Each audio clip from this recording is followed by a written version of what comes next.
Shalom frères et sœurs, eh bien aujourd'hui nous allons aborder un autre aspect de l'attribut divin qui est la vérité. Mais la vérité par rapport à la grâce. Nous avons vu, nous avons étudié ce qu'était la grâce dans les précédentes vidéos et nous allons voir ce que la Bible nous enseigne à ce niveau-là. La Bible enseigne que la grâce et la vérité sont des aspects à la fois essentiels à la et complémentaires de la nature de Dieu. Cette nature qui est parfaitement incarnée en Yeshua Mashiach, en Jésus-Christ. La grâce et la vérité sont venues par Jésus-Christ. En Jean, au chapitre 1, verset 17, qui nous dit, car la loi a été donnée par Moshe. Nous avons vu dans une précédente vidéo le lien qu'il y avait entre la grâce et la loi. La loi a été donnée par Moshe, la grâce et la vérité sont venues par Jésus-Christ, par Yeshua Mashiach. Quand rencontrons-nous le terme grâce dans la Bible pour la première fois? Eh bien, c'est dans Genèse au chapitre 5, verset 29. Il nous est dit que Noar veut dire repos, consolation. On lui donna le nom de Noach en disant celui-ci nous consolera de nos fatigues et du travail pénible de nos mains provenant de cette terre que l'Éternel a maudite. L'Éternel crée Adam, puis se produit la faute qui bouleverse le monde. Survient la malédiction de la terre, mais la première mission de la naissance de Noach consiste à consoler l'homme de cette malédiction. En Genèse au chapitre 6, verset 8, il nous est dit, mais Noé, mais Noach trouva grâce aux yeux de l'Éternel. Reine en hébreu. Le nom de Noé, Noach en hébreu, est formé de deux lettres, Noum et Ret. Inversé, ces deux lettres forment le mot reine qui veut dire la grâce. Noé avait trouvé grâce aux yeux de l'Éternel. Si Noé, si Noach se regarde dans les yeux d'Adonai, il y trouve la grâce, son nom inversé comme dans un miroir. Dans la deuxième épître de Pierre, Noé est qualifié de prédicateur de justice. Vous voyez, la grâce, la justice, la miséricorde, ce sont des attributs divins. C'est dans 2 Pierre, chapitre 2, verset 5. Et l'apôtre Jean souligne ce point essentiel. La grâce est étroitement liée à la vérité. Mais de quelle vérité on va parler? Là, vous avez la vérité terrestre et humaine, de celle qu'on promet en jurant sur la Bible, jusqu'au parjure parfois lorsqu'on va au tribunal. Ce n'est pas de cette vérité-là dont il s'agit. Il va s'agir de la vérité céleste, de la vérité de Dieu. Dieu est la vérité. Cette vérité avec un grand V. Le Seigneur lui-même dira, je suis le chemin, la vérité, Émet en hébreu, et la vie. Émet, c'est Aleph, même Tav. Aleph, Tav, c'est le début et la fin. Je suis l'Aleph, je suis le Tav. Je suis le commencement, je suis la fin. Et entre les deux, vous avez le même qui représente Maïm, l'eau. Vous enlevez la puissance divine du Aleph au début du mot émet, et vous vous retrouvez avec un mot qui signifie la mort, mot. Voyez? Donc, la vérité avec un grand V, c'est celle de Dieu. Et c'est avec cette vérité-là que nous allons être jugés lorsqu'on passera au tribunal céleste. Parce que nos vérités sont tronquées à cause de la chute. Lorsque David a commis une double faute, l'adultère et le crime, pourquoi l'Éternel lui a fait grâce? Eh bien, la réponse à cette question se trouve dans la prière de David lui-même. Dans le psaume au chapitre 51, verset 6. Tu veux que la vérité soit au fond du cœur. David n'a pas pu recevoir la grâce de Dieu que lorsqu'il s'est véritablement repenti et qu'il a cessé d'occulter la vérité. C'est à ce moment-là que l'Éternel a permis que sa grâce agisse. La grâce fonctionne uniquement lorsque nous marchons dans la vérité. La grâce ne peut opérer dans nos vies que dans la mesure où nous marchons dans la vérité en considérant nos fautes. Couvrir nos fautes, ne pas les reconnaître, accuser les autres, c'est pas moi, c'est lui. C'est pas de ma faute. Sont autant d'attitudes hypocrites et mensongères qui nous empêchent d'entrer dans la grâce de Dieu. Celui qui cache ses transgressions ne prospère point, mais celui qui les avoue et les délaisse obtient la miséricorde de Dieu. C'est dans Proverbe au chapitre 28, verset 13. La grâce fonctionne uniquement lorsque nous marchons dans la vérité. Lorsque Yeshua s'adresse à la Samaritaine, il désire mettre en évidence la vérité concernant la vie de cette femme. Et lorsque Yeshua lui demande d'aller chercher son mari, elle répond, j'ai pas de mari. Ce n'est qu'une demi-vérité. Vous savez que la demi-vérité, c'est toujours un mensonge. C'est comme ça que l'humanité a chuté d'ailleurs. Donc, elle n'ose pas exposer sa vie. Alors, Yeshua va l'aider à entrer dans toute la vérité en lui.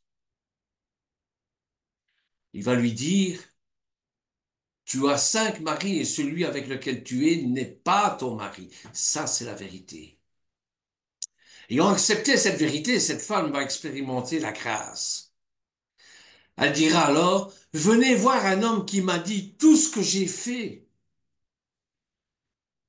Ayant accepté la vérité de ce qu'elle a été, sa vie, eh bien, cette femme va vivre la grâce. La grâce ne peut se vivre que dans la mesure où la vérité est notre mode de vie. Le diable n'aura jamais accès à la grâce divine parce qu'il est le menteur, le père du mensonge. C'est dans Jean au chapitre 8, verset 44. Le fait de vouloir cacher ce que nous sommes, même physiquement, démontre que nous ne vivons pas dans toute la vérité. Et pour ça, on va prendre Genèse au chapitre 3, verset 6. La femme vit que l'arbre était bon à manger et agréable à la vue, et qu'il était précieux pour ouvrir l'intelligence. Elle prit de son fruit et en mangea. Elle en donna aussi à son mari, qui était auprès d'elle, et il en mangea. Et les yeux de l'un de l'autre s'ouvrirent. Ils connurent qu'ils étaient nus. Ayant cousu des feuilles de figuier, ils s'en firent des ceintures. Ils essaient de cacher, comme je vous le disais au début, hein, cette vérité toute nue devant l'Éternel. Elle répondit, j'ai entendu la voix dans le jardin, j'ai eu peur parce que je suis nu et je me suis caché. Et l'Éternel Dieu dit, qui t'a appris que tu es nu? Est-ce que tu as mangé de l'arbre dont je t'avais défendu de manger? L'homme répondit, la femme que tu as mise auprès de moi m'a donné de l'arbre et j'en ai mangé. Voyez, ce comportement conduit au légalisme. Il nous empêche d'entrer dans la compréhension de la grâce. Dieu attend que vous veniez à lui tel que vous êtes. Dieu attend qu'on vienne à lui tel qu'on est. Et c'est dans cette vérité que nous pouvons découvrir pleinement la dimension de la grâce divine. Yeshua a démontré l'harmonie de la grâce et de la vérité par ses interactions, ses enseignements, son sacrifice ultime sur la croix. Et les disciples de Yeshua sont appelés à équilibrer la grâce et la vérité dans leur vie en donnant l'exemple d'un amour authentique, d'un pardon et de l'adhésion à la parole de Dieu. Mettre trop l'accent sur la grâce ou sur la vérité peut conduire à des croyances et des pratiques erronées et déformées. Les deux sont cruciales. Elles sont cruciales d'abord pour l'évangélisation, la formation des disciples et la croissance personnelle. Alors qu'enseigne la Torah sur la relation entre la grâce et la vérité? Eh bien, les Saintes Écritures nous révèlent que la grâce et la vérité ne sont pas des forces opposées, mais plutôt deux aspects complémentaires de la nature divine, de la nature d'Adonai et de sa relation avec l'humanité. Nous voyons ça magnifiquement exprimé dans l'ouverture de l'évangile de Jean, lorsqu'il nous est dit, et le Verbe s'est fait chair et a habité parmi nous, et nous avons vu sa gloire, une gloire comme celle du Fils unique venu du Père, pleine de grâce et de vérité. Jean chapitre 1 verset 14. Ici, la grâce et la vérité sont réunies en la personne du Mashiach. Et tout au long de la Bible, nous sommes témoins de l'amour gracieux, si je peux m'exprimer ainsi, de Dieu pour son peuple, ainsi que de son enseignement, de son engagement en faveur de la vérité et de la justice. Parce que la vérité et la justice ne font qu'un. La loi aussi. Les psaumes parlent souvent de l'amour inébranlable et de la fidélité de Dieu. Psaume 85, verset 10.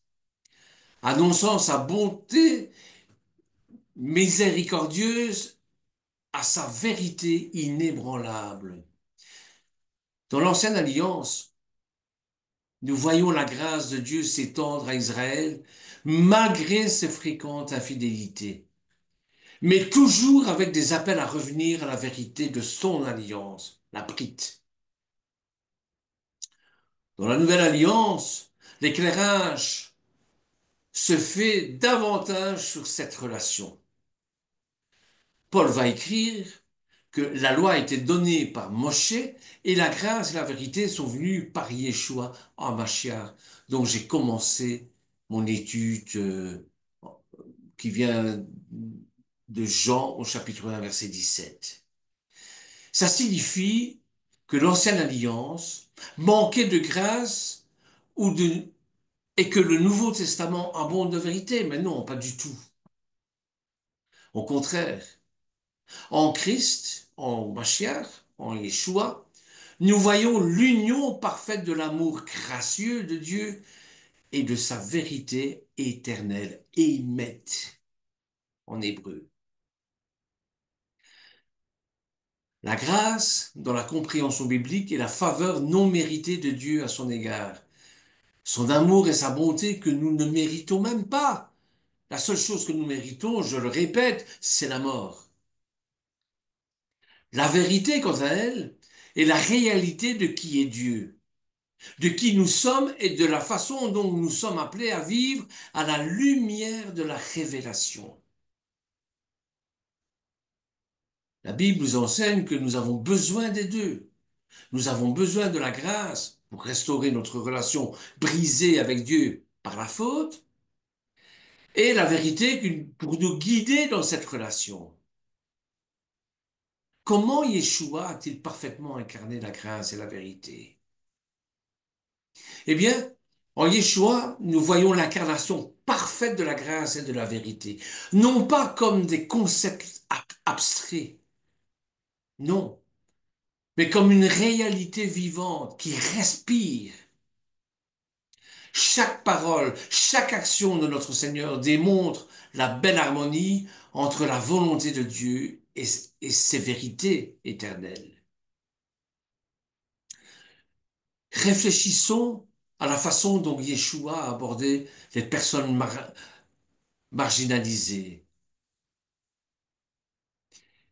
le collecteur d'impôts par exemple, les pêcheurs, les parias, les prostituées. Il leur a fait grâce en dînant chez eux, en leur offrant son amitié, alors que d'autres les évitaient. Pourtant, il n'a jamais compromis la vérité de l'appel de Dieu à la justice. Jamais.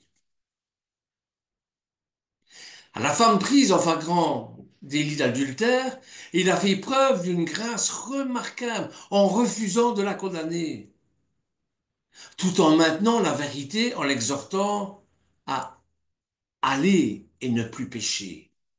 Jean chapitre 8, verset 11. Dans ses enseignements, Yeshua a proclamé la vérité du royaume de Dieu avec une clarté inébranlable.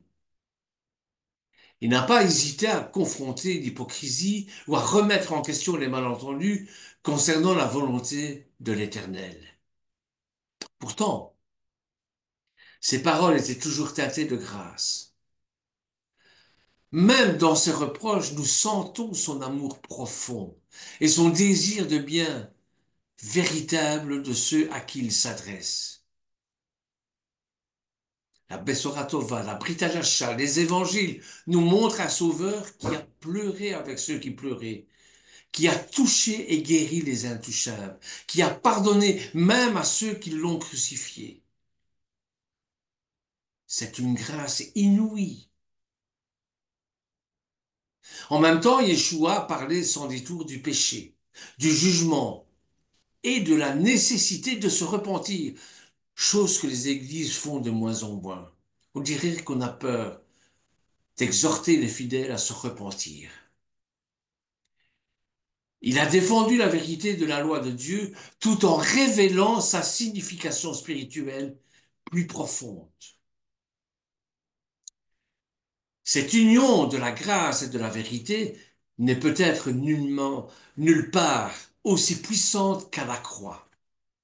Et là, Yeshua a porté tout le poids du jugement de Dieu contre le péché et l'expression ultime de la vérité et de la justice divine.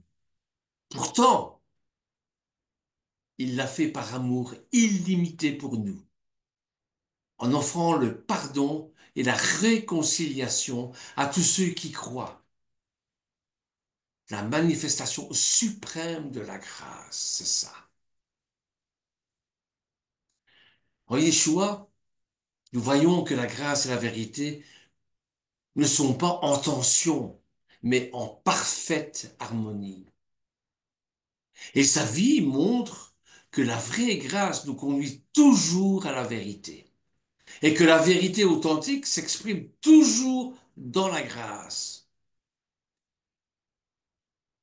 En tant que ses disciples, nous sommes appelés à refléter cette même belle intégration dans notre propre vie et ministère, bien sûr.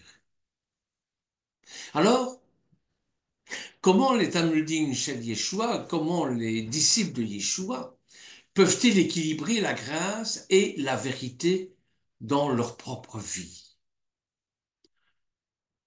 et leurs relations? Eh bien, vivre l'harmonie de la grâce et de la vérité dans notre vie quotidienne et dans nos relations est à la fois un grand défi et une belle occasion de refléter le caractère de notre Seigneur. Ça demande de la sagesse, de l'humilité et une confiance constante en la Roi Kodesh. devons reconnaître l'équilibre. Nous devons reconnaître qu'équilibrer la grâce et la vérité, ça ne consiste pas à trouver un terrain d'entente entre deux extrêmes. Il s'agit plutôt d'embrasser pleinement les deux, comme l'a fait le Mashiach. Nous sommes appelés à être des personnes d'une vérité sans compromis, qui parlent et vivent avec une grâce sans faille. Faisons attention à nos comportements. Dans nos relations, cela signifie que nous abordons les autres avec un amour et une acceptation authentique, quel que soit leur antécédent ou leur lutte. Nous faisons preuve de grâce en écoutant sans juger, en offrant notre compassion et en étant prompt à pardonner. Il nous est interdit de juger. Laissons cela au juge suprême qui est Adonai. Lorsqu'on passera devant la cour, devant le tribunal céleste, c'est Yeshua qui jugera en fonction de nos œuvres de foi que je parle. Et Dieu prononcera le jugement en fonction de sa vérité, pas de notre vérité. Parce que même si on jure sur le Tanakh, même si on jure sur la Bible, eh bien, notre parole, notre vérité n'a pas de poids parce qu'elle est entachée par le péché des origines. En même temps, nous défendons la vérité en parlant gentiment de la parole de Dieu dans les situations, en confrontant avec amour le péché lorsque c'est nécessaire et en maintenant les limites morales claires dans notre propre conduite. Lorsque nous rencontrons des personnes qui souffrent ou qui sont tombées dans le péché, nous pouvons suivre l'exemple de Yeshua. Il n'a jamais toléré le péché, jamais. Mais il n'a jamais non plus permis que la vérité des échecs de quelqu'un l'empêche de lui faire grâce. Eh bien, nous aussi, nous pouvons offrir l'espoir et la guérison, tout en reconnaissant la réalité du péché et de ses conséquences. Dans nos églises, dans nos communautés, dans nos kéhilotes, dans nos synagogues, équilibrer la grâce et la vérité signifie créer des environnements où les gens se sentent véritablement aimés et acceptés, tout en étant mis au défi de grandir en sainteté. Ça signifie qu'il faut prêcher tout le conseil de Dieu, à la fois son amour illimité et son appel à la justice. Nous devons veiller à ne pas édulcorer la vérité biblique, dans le but d'être plus attrayant.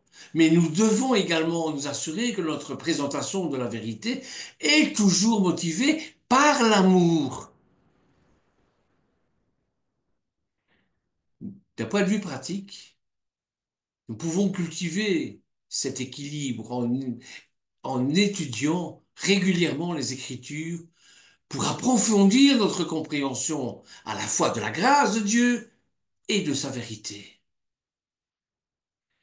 Pratiquer l'autoréflexion, le repentir, en permettant, en permettant à la vérité de Dieu de nous confronter à nos propres péchés, tout en embrassant sa grâce pour nous-mêmes. Chercher la sagesse dans la façon d'aborder la situation difficile, en se demandant toujours comment nous pouvons défendre la vérité de la façon la plus gracieuse possible. Établir des relations avec ceux qui sont différents de nous, apprendre à faire la preuve de grâce au-delà des clivages culturels et idéologiques. Prions pour le discernement et pour les cœurs à la fois compatissants et attachés à la vérité de Dieu. Rappelle-toi que l'équilibre entre la grâce et la vérité n'est pas le fruit de nos seuls efforts. C'est en fin de compte l'œuvre de la Roua Kodesh, du Saint-Esprit en nous, qui conforme à l'image de Yeshua. Lorsque nous demeurons en lui, sa grâce et sa vérité s'écoulent naturellement à travers nous pour toucher la vie des autres. Alors quels sont les dangers de mettre l'accent sur la grâce sans la vérité ou la vérité sans la grâce?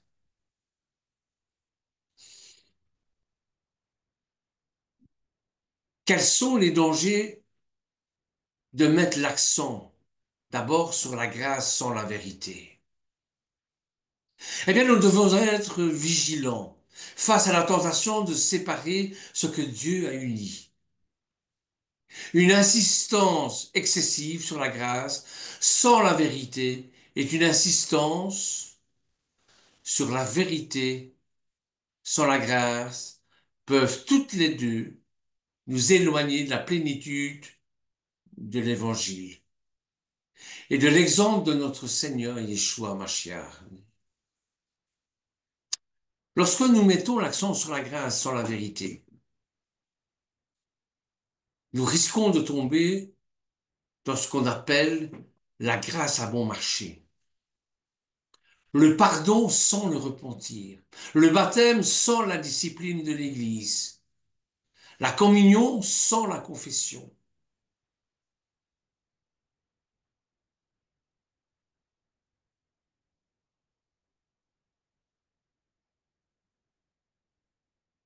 Quand je parle de communion sans la confession, il s'agit bien sûr de cette confession que nous devons faire de nos péchés devant nos frères et sœurs. Cette distorsion de la grâce peut conduire au relativisme moral et à un manque de croissance spirituelle. On peut conforter les gens dans leurs péchés au lieu de les appeler à la puissance transformatrice du Seigneur. Alors, dans quel scénario nous nous trouvons? Eh bien, nous pourrions éviter de dire des vérités difficiles par un sentiment mal avisé de gentillesse pour ne pas blesser l'autre. Mais le véritable amour, comme nous le rappelle Paul, se réjouit de la vérité. C'est dans 1 Corinthiens au chapitre 13, verset 6. En retenant la vérité, nous risquons en fait de priver les autres de l'opportunité d'un repentir authentique et de la joie de vivre en accord avec la volonté de Dieu. La grâce sans la vérité peut conduire à une foi superficielle qui s'effondre face aux défis de la vie. Elle peut produire des disciples du Christ mal équipés pour rester fermes dans leurs convictions ou pour offrir de l'espoir à un monde qui a besoin de conseils moraux clairs. D'un autre côté, mettre l'accent sur la vérité sans la grâce peut entraîner une approche sévère et légaliste de la foi qui ne reflète pas le cœur de Dieu. Ça peut créer un environnement de jugement, de condamnation, éloignant les gens de l'Église au lieu de les attirer vers Yeshua. Nous risquons de ressembler aux pharisiens que Yeshua a réprimandés pour avoir imposé de lourds fardeaux aux autres sans lever le petit doigt pour les aider. Vous verrez ça dans Matthieu au chapitre 23, verset 4. La vérité sans la gloire, sans la grâce, pardon, peut conduire à l'orgueil spirituel, au pharisianisme, à un manque de compassion pour ceux qui luttent. Elle peut transformer la bonne nouvelle en un ensemble de règles rigides, obscurcissant la beauté de l'amour de Dieu et la puissance de sa grâce transformatrice. Lorsque nous présentons la vérité sans la grâce, nous risquons de déformer la nature même de Dieu. Notre Seigneur n'est pas seulement juste et saint, il est aussi miséricordieux et bienveillant, lent à la colère, plein d'amour et de fidélité. Exode chapitre 34 verset 6.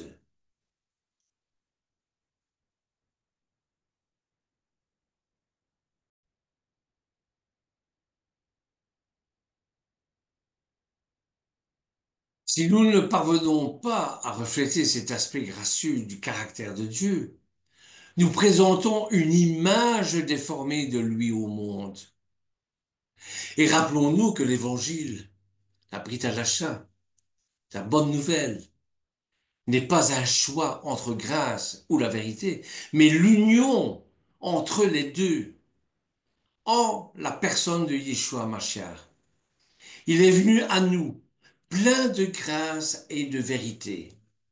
Jean, chapitre 1, verset 14. Il nous appelle à incarner les deux dans nos vies et nos ministères. Alors comment la compréhension de la grâce de Dieu influe-t-elle sur notre capacité à dire la vérité aux autres? Eh bien, comprendre la profondeur et l'étendue de la grâce de Dieu façonne profondément notre capacité à dire la vérité aux autres. Lorsque nous saisissons vraiment l'ampleur de la faveur imméritée de Dieu à notre égard, ça transforme non seulement notre propre cœur, mais aussi la façon dont nous interagissons avec ceux qui nous entourent. Faire l'expérience de la grâce de Dieu nous rend humbles. Nous reconnaissons que nous sommes, nous aussi, des pécheurs sauvés par la grâce, et non par nos propres mérites ou notre propre justice. Et cette humilité est essentielle lorsque nous parlons de la vérité aux autres. Elle nous protège contre l'autosatisfaction et le jugement et nous permet d'approcher les autres avec une compassion, une empathie authentique. Comme l'a écrit Paul, c'est par la grâce que vous avez été sauvés, au moyen de la foi. Et cela ne dépend pas de vous. C'est un don de Dieu. Éphésiens chapitre 2 verset 8. Comprendre la grâce de Dieu nous remplit également de gratitude et de joie. Et lorsque nous réalisons l'étendue de l'amour, du pardon de Dieu à notre égard, ça déborde dans nos interactions avec les autres. Cette gratitude joyeuse peut adoucir la façon dont nous présentons la vérité difficile, rendant nos paroles plus acceptables et notre comportement plus accessible. Les gens sont plus enclins à écouter la vérité à ce moment-là. Cette vérité énoncée par un cœur débordant de joie, d'amour et de grâce de Dieu. La grâce de Dieu nous donne le courage de dire la vérité, même quand elle est inconfortable ou impopulaire. Et nous savons que notre position devant Dieu ne repose pas sur l'approbation des autres, mais sur l'œuvre achevée de Yeshua. Selon Cela nous libère de la peur de l'homme et nous permet de dire la vérité de Dieu avec audace mais aussi avec amour. En même temps, la compréhension de la grâce nous aide à être patients, patients avec les autres, patients avec les autres qui peuvent avoir des difficultés à résister à la vérité. Nous nous souvenons que Dieu a été patient avec nous dans notre propre cheminement de foi et de croyance. Et cette patience nous permet de persister à dire la vérité, non pas avec une dure insistance, mais avec une douce persévérance, en faisant confiance au calendrier et à l'action de Dieu dans la vie de chaque personne. Voilà ce que nous apprend la grâce. La grâce nous apprend à dire la vérité avec espoir. Voilà, frères et sœurs, ce que j'avais envie de vous dire concernant la grâce et la vérité. Et dans une prochaine vidéo, nous approfondirons la vérité sans la gloire, sans la grâce, qu'est-ce que ça devient. Merci pour votre écoute et à très vite.